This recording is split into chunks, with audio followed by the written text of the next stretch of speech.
Welcome to the Pet Loss Companion. I'm Ken Dolan-Del Vecchio, and I'm here with my friend and co-author, Nancy Saxton-Lopez. And this is a program that we do live on YouTube every Thursday from 6 to about 6:30, and it's rebroadcast in many different podcast outlets from there. And this program actually grows out of the book that we wrote a few years back called The Pet Loss Companion, Healing Advice from Family Therapists who Lead Pet Loss Groups. And what we do most of our episodes is we read letters from people who have sent us stories about their animal companion's life and passing and how they're doing now. That's what we're going to do today. You can support our work in a number of different ways, and you can see how to do that in the description that accompanies the program. And if you'd like to write to us, you can write to me at kenddv@gmail.com. You can reach Nancy at nancysaxtonlopez @gmail.com. All this information is in the description. And also, we'd like you to know that we are a friend of Dakin Humane Society in Springfield, Massachusetts. Dakin does all kinds of wonderful things for people and their animal companions, and it's also an adoption center. And one of the things that they do is they sponsor a pet loss Zoom support meeting that I facilitate. It's on the second Tuesday of the month, and it runs from 6 o'clock p.m. to 7:30 p.m. Eastern Time, and the RSVP link is in the description as well. If you haven't already, please consider subscribing and giving a thumbs up or a heart or a comment, better still, because all of those alert the algorithm that governs YouTube to present our program to people who are looking for pet loss support. It raises the visibility of the program. And also, we'd just like you to know that we have an affiliate relationship with a company called Bereave that makes these beautifully crafted granite memorial plaques. And if you purchase a plaque through the link in our description, we will get a little bit of a gift of support as part of your purchase price. Nancy, you want to get us started? Yeah. Now, Ken, did you have the group this week, or was it last week? I did, yes. The group was Tuesday. Okay. And we had 27 people come Wow. from all over the world, all over the country. And always an interesting mix of experiences. Some people come for quite a while. Some people come once or twice. And a whole bunch of different kinds of experiences, as you might imagine. So it's a great exchange of support and information. I thought it was this business. Yep. So we have two stories tonight, and one is Rhonda has got to us around her little Frankie, although Maggie was also involved, her first little dog, Maggie. And then it's Misty and Vino. So I'm going to start with Rhonda's story. I first found you in 2023 when my girl Maggie passed away. Your podcasts were a tremendous help and really put things in perspective for me regarding guilt and grief, etc. They brought me peace after her crossing. I didn't write to you when Maggie died, but with her, she had been battling health issues her whole life, and she definitely told me when she was ready. So although I was deeply sad, I found comfort that even through her battles, she made it to 14 and a half, which was remarkable for a large breed dog with multiple illnesses. I also still had my Frankie to lean on, and we provided comfort to each other. He loved his big sister. Today, I found that I need to write to you in regard to my Frankie, my beautiful and wild boy. He crossed over on 4/29, so a bit over a month ago now. I've been listening to almost all of your episodes since his loss, and I've empathized and identified with so many of your other listeners. And still, I am emotionally suffering. His loss has hit me like a freight train. And of course, the people around me are ready for me to move on. They try and divert my attention when I start talking about him. I'm not ready to do such things. His passing is the most profound loss I've ever felt. I'd like to tell you a bit about my Frankie. I want to share his story to honor him and our relationship, all the ups and downs. I took in Frankie as a foster on December 17, 2011, But the moment I picked him up, he snuggled against my chest and I immediately fell in love. I ultimately foster failed with him, and I will be thankful for that every day of my life.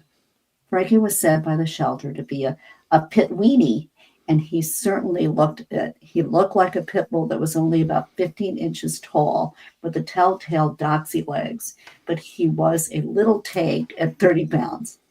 Everywhere we went, people thought he was the cutest boy, and he learned real quick how to soak up attention. I know I made mistakes during his raising. I don't really know what I did wrong, but he grew into a little guy that loved his much bigger pit lab sister with all his heart, but began to be highly reactive to all other dogs, along with all other triggers like loud trucks, skateboards, etc. And at some point, he and his sister couldn't play separately with toys in the same room, and they wouldn't play on their own either. Constantly, I want to make sure I got that right. And at some point, he and his sister couldn't play separately with toys in the same room, and then they wouldn't play on their own either, constantly wondering what the other one was doing on the other side of the gate, a see-through gate put up between rooms. But as long as toys weren't involved, they still got along fabulously, cuddling, playing, running together, riding in the car together, which we did every day, walking on leash together, which we also did every day, several times a day. So I just accepted his quirks and managed his reactivity by avoiding busy areas. He was still excellent with humans and sought love and affection from everyone, but most of all me. He was my cuddle bug and my shadow. He would even stand at the sink with me in the mornings while I put on my makeup for work. Then Maggie passed away March 2023, and it was just me and him. At this point, Frankie was 11, and being a smaller breed who had been in mostly good health his entire life, I thought we'd have several more years together. I decided I would take this time to really start working with him on his reactivity so we could hopefully bring home another friend for him in the next year or so. However, within a little less than a year, he began having health problems, including very high thyroid values indicative of a tumor, which could not be found at ultrasound. And through testing, his numbers would go up and down. By the time he realized how erratic they were, he had also collapsed and been diagnosed with high blood pressure, a significant heart murmur, and advanced mitral valve disease.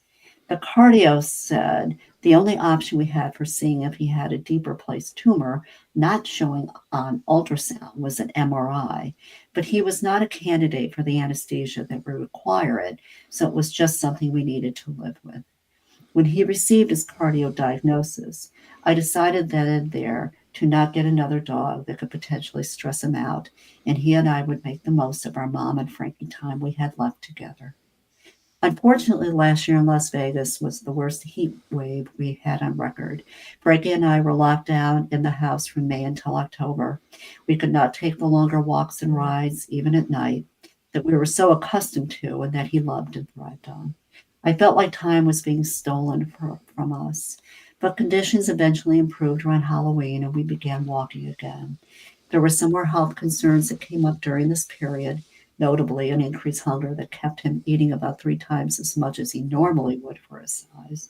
But in the interest of trying to keep this shorter, which is so hard really, he bounced back from those and I had several more months of happy times with him. However, in mid-April, this would negatively turn around. His syncope episodes returned, but the cardiologist could not find a clinical change that would cause this, and he began to show signs of IVDD. Unfortunately, he was not a candidate for the NSAID, pain relief, due to the potential for increased organ damage when used with his heart meds, which he was at the max dosage for by that time. He also hated the vet office and would whip himself into a frenzy. And although I would have theoretically done anything to help my beautiful boy, I knew in my heart that constant trips to the vet is not the quality of life. In the 2 weeks leading up to his passing, we had been there 4 times. On Monday, 4/28, he seemed to be in very good spirits and wanted to walk. He was so happy. By Monday night, he was a completely different dog, and I thought I was going to lose him that night. I still don't know what happened, but he started by not being able to walk and then looked like he was having a stroke. I carried him to my bed, and he was alternating between closing his eyes or staring straight ahead with wide eyes, not focusing on anything. I was giving him kisses and talking to him, but he was not kissing back and stuck out his tongue, but it wouldn't go back in. However, his breathing wasn't labored or coughing, so I didn't see the point of stressing him out to run to an e-bed, which I could barely move him anyway by this point. He was like a stone. I lay there with him for 2 hours or 4 hours and just talked to him, telling him it was okay if he had decided it was his time. We both eventually fell asleep and he was happy again in the morning. However, I decided to make the call to his vet for his final journey. I'm fortunate that I get to come home from work a lot and only work 4 days a week, but I do have to work outside the home, and I decided it was no longer safe for him to be at home alone when I worked, which for me was the deciding factor. I was so scared and worried for him all of the time that he would collapse without me at home and hurt himself on the tile floor, or worse, that he would have some sort of episode, syncope or otherwise, that would result in him dying alone and maybe scared. If I could avoid that and have him leave with dignity on a good day, that's what I wanted for him as hard as it was for me. We had a good last morning with a visit to his favorite park, a pup cup, a cheeseburger and fries, and a long car ride. And I said goodbye to him with his regular bed at 11 a.m. on 4/29. The reality I don't think hit me until a few days later, and then the guilt set in, and it has now left me. I have felt guilt that I didn't really cry much that day, and instead went about things like I was numb. I feel guilty that we didn't spend longer in bed cuddling that morning, but he was ready to get up and start his day, and that's just who he was. I feel guilty that I didn't do better with his reactivity training sooner, so we could have done more activities like festivals and beaches over his lifetime. I feel guilty that I didn't take better care of his teeth. He did chews, but didn't like his teeth being brushed, as maybe he got bacteria in his system, as he had fairly advanced tooth disease at the end. I feel guilty that I didn't get the x rays done of his back and legs in the last few weeks, but I know he didn't want more vet appointments. I feel guilty that I didn't try anti anxiety pharma on him when he was younger, because maybe his hyperactivity reactivity caused his heart problems. I feel guilty that maybe his homemade diet for the last 8 months or so of his life meant he wasn't getting all the vitamins, but it was also the only diet that kept him satisfied or satiated and his stomach in good working order. I feel guilty about the anticipatory grief I experienced privately on my own deepest thoughts. I still don't understand why I did this. About 6 or so months before I ultimately lost him, I would think in my own head what I would do when he left. I thought I'd take a vacation as I hadn't had one in 30 years. I thought I would recover financially because I hadn't fully done that with his sister's medical bills before he then was diagnosed with his own health problems shortly after her death. I thought would get some work done on my home because I'd put all of that on hold both financially and to keep workmen that would upset him out of the house. Then he died. And I realized I didn't even want to do any of those things anymore. I can't even seem to grocery shop because our tradition was that every single time I went to the store, I would get us a car snack to share on the way home. The first trip I made to the store about 5 days after he died, I started sobbing and had to leave. I had no motivation to cook because it just reminds me of cooking for him. He was my light and my joy and my laughter. Without him, even a month later, everything seems gray. Without joy, I don't look forward to any of those things I thought he would do after he passed on. I feel like I was just waiting for him to die, which couldn't be further from the truth. I feel guilty for having extra money because I'd be broke again all over if it meant I could buy him more treats and burn up gas money driving him around so he could yell out of the window. Frankie loved life. He expressed it every day.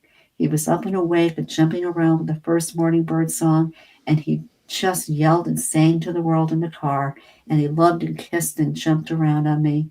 He taught me so much.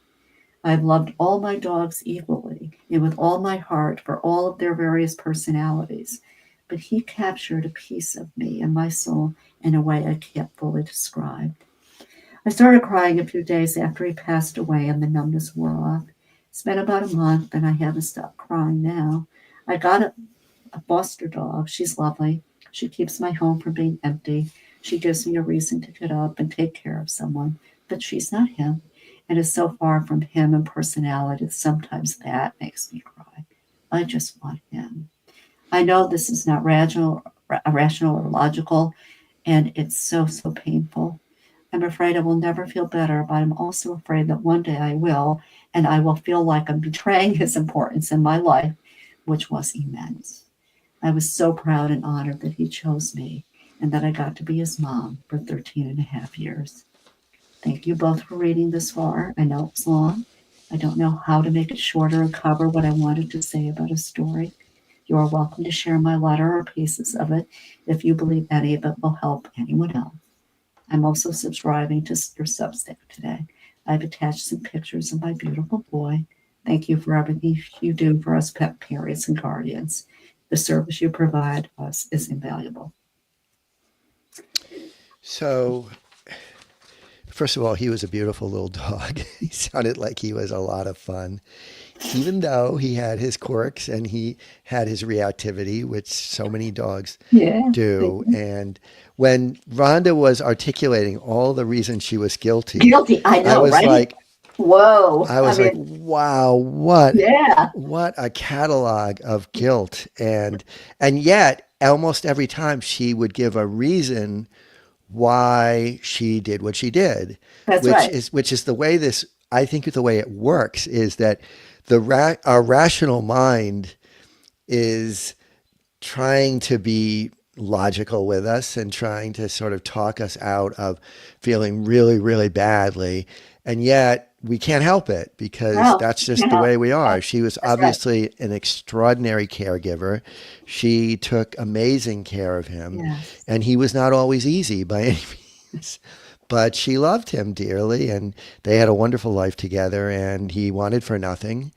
And it was a wonderful thing that they had a brilliant life together. And it's sad, and it's obviously very painful, but it's also a very beautiful account Well, of you their know, story. I also want to comment on she knew when he was suffering. Yeah. She knew that Hmm. she would want to not have him die alone. And so she was okay. Not she was definitely sad, but Hmm. she was okay to facilitate so that he didn't want she didn't want him to suffer at all. And I think that that was really important too, as her as a pet Yes. parent, that Yeah. to look at him and how he was declining and Yeah. the medical issues he had. I think that that is so faithful in some ways that she could let him go. Um, Yeah.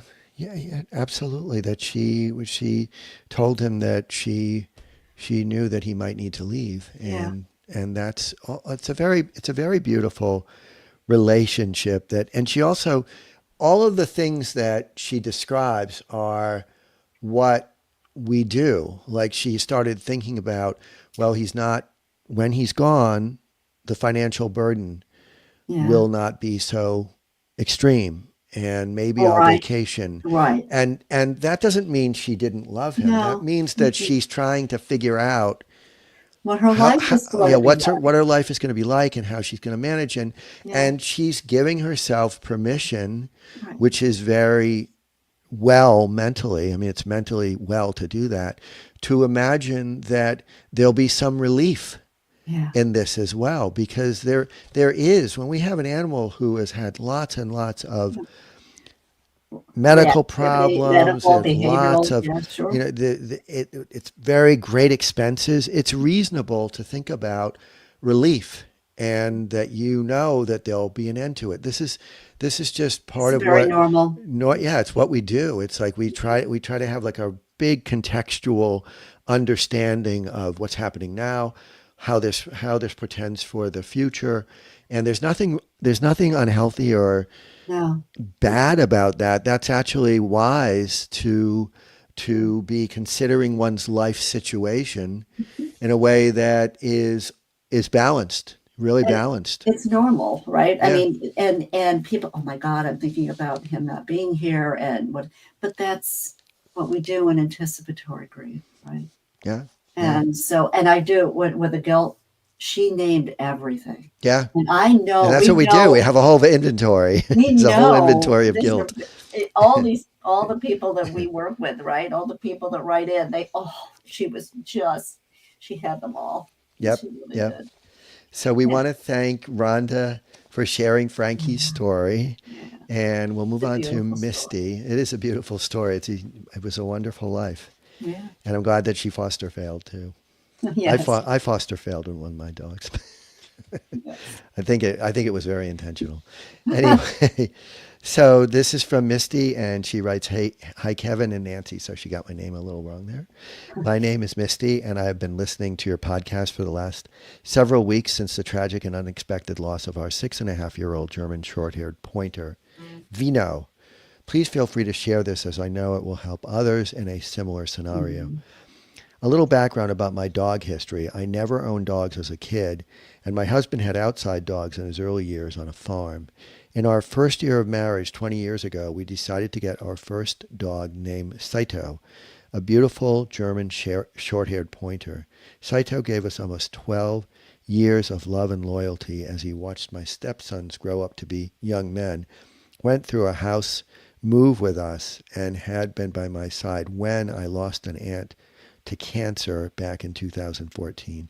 In 2018, the last 3 months of his life were a decline, and on September 9th, 2018, we had to say goodbye to him. Our vet suspected a possible brain tumor, and he was 3 weeks away from turning 12. As you know, the grief was horrible and sad, and we went through the motions. However, we knew we wanted to start over again and gave ourselves 2 months to get through this period. We picked up Vino in November of 2018. Actually, he picked us when we went to the breeder. The joy he brought back into our lives was amazing. He was hours before, during, and after COVID. He was our before, during, and after COVID pup, as we both had to work from home during that time, so we were with him all the time.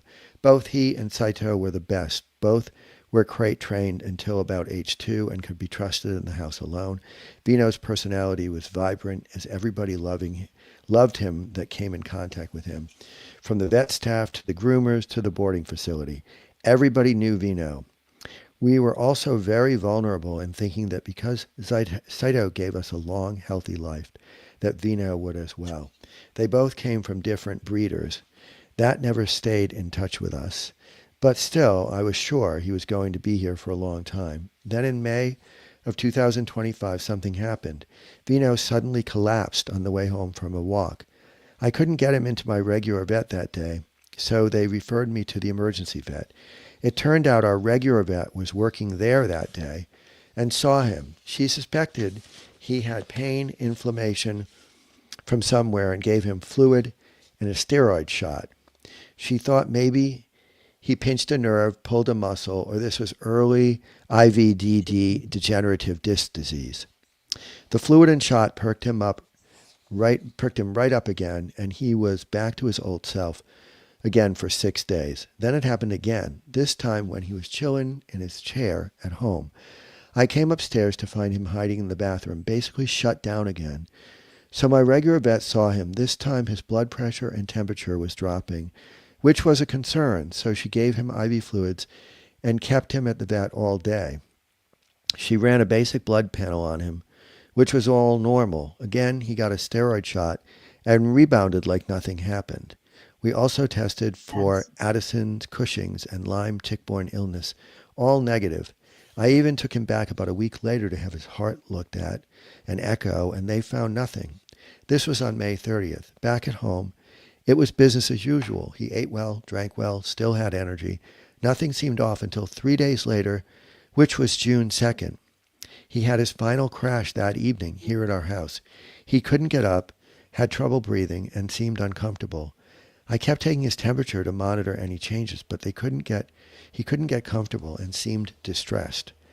By this time, it was 9:15 at night, and I told my husband that we needed to take him to emergency. So back to the emergency vet we went, and they already knew his history, so they took him back immediately. When we were told his heart, what we were told was heart-shattering and shocking. Our sweet boy had pericardial effusion, which is fluid around the heart. The vet said it can be caused by a hidden cancer called hemangiosarcoma, an immune inflammatory illness. A tumor that's bleeding, or in many cases, pericardial effusion, can be idiopathic, in which they can't find a case. To hear this pouring out of the vet's mouth was beyond shocking. I felt like this was a nightmare. They tried to get a hold of our regular vet, but it was 10 p.m. at night. She suggested we could take him to the animal hospital where they could drain the fluid for testing, but they would have to keep him there for several days and run tests to find out what was causing this. She also said in many cases the fluid almost always comes back, especially with idiopathic cases. The fluid almost always comes back, especially with idiopathic cases. Not sure exactly what she means by that. Then when she suggested this being a quality of life situation, my whole world crashed before my eyes. My husband sobbed. We did have a doula in the room with us, and that that tried her hardest to get us through this.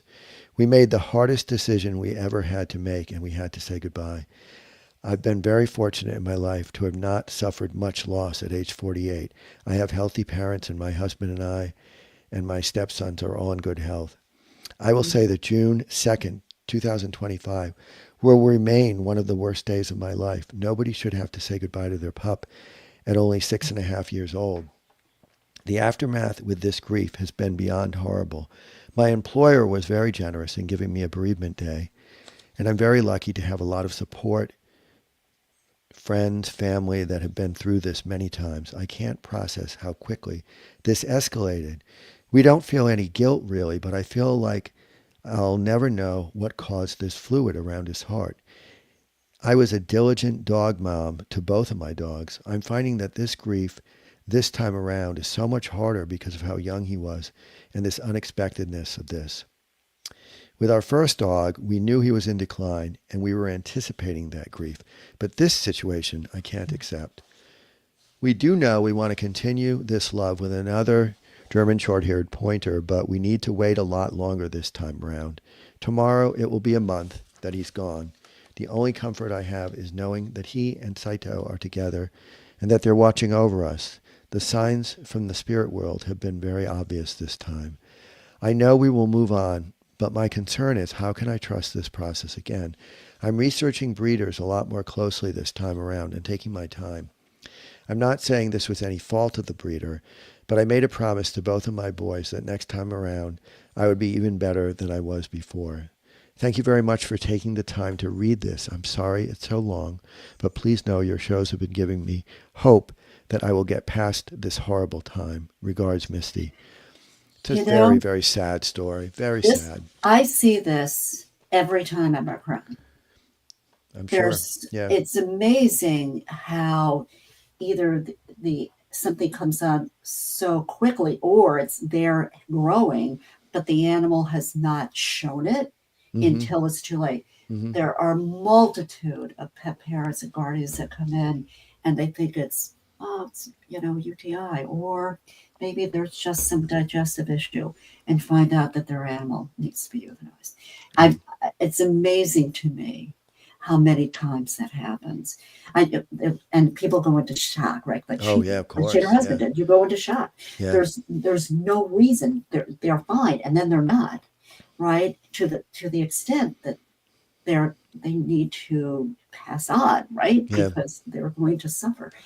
And that's one of that's so hard to go through and grieving for an animal. Like it's she said, when you know that there's a progression going toward the end of their lives and you're preparing yourself for it, you're going through anticipatory grief. But that's the middle age of most dogs, and you don't expect it. We had a Chihuahua who died when she was 5.5, and we certainly didn't expect that. We expected she would live a very long life, because they usually do. And you can't predict. You can't predict, and No. it's also hard when you don't really have any idea what caused Why? it, What because happened? we Right. look for some kind of The answer. mastery, some degree of Right. control, because we feel Hmm. so out of control, and here we don't, and so it makes sense that she's researching breeders, and I Right. don't know, maybe that is something that is somewhat common in that breed. I really don't know, but it sounds like she's going to do research into the genetics that could have some in some way or another be contributing to this kind of problem. But I, the other German short-haired pointed lived yeah, a it long lives a life. long life. It there's no rhyme or reason to it, right? Yeah, Because every animal's yeah, different, even on the same breed, right? yeah. Um, when I was standing there yesterday, a woman came in and she burst into tears. She came into Brown and she said, and I said, oh, and I said hello, and she said, I'm getting my Riley's ashes, Mm, and she said it just came on like this, yeah, like, and she just was so much in pain because like I said, I can't believe how often that happens. They walk in with their animal and they don't walk out. yeah. And so we understand, Misty. This is really So hard. so So hard, hard.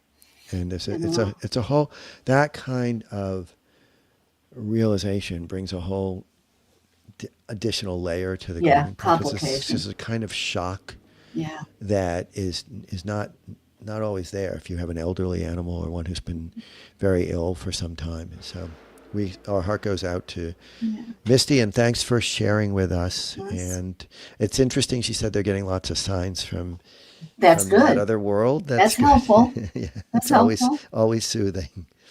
So we want to thank Misty, and we want And to thank Rhonda. Rhonda for sharing their stories. And please, if you find this program helpful, please do subscribe if you haven't already, or leave a comment, leave a thumbs up, because it just helps Yeah. other people find the program.